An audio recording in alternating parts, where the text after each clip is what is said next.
All right, by this point, you've no doubt heard about the effort to turn D.C. into the 51st state, but there's a lesser-known push for something called retrocession. That is the return of the city to the state of Maryland. Our Evan Koslov joins us now live from the National Mall. And Evan, you spoke with one of the people leading the charge on this effort. Fill us in. Right, his name is David Krucoff, and in 2020 he's going to be running for D.C. delegate against Eleanor Holmes Norton, our longtime delegate since 1990. And basically, here's his plan. This area, the National Mall, would remain as D.C., but the rest of the city would become Douglas County, part of Maryland.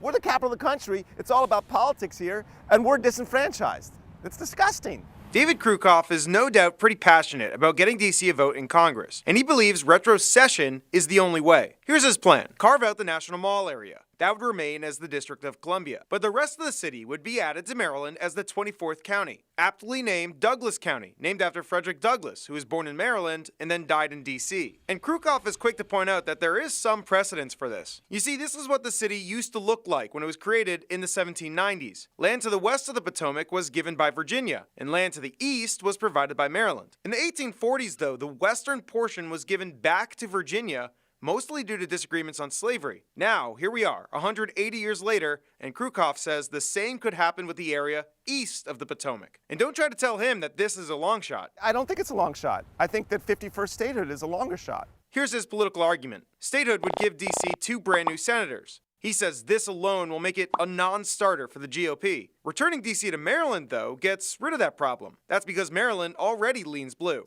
We would vote for senators. They would be Maryland senators. We would be part of Maryland.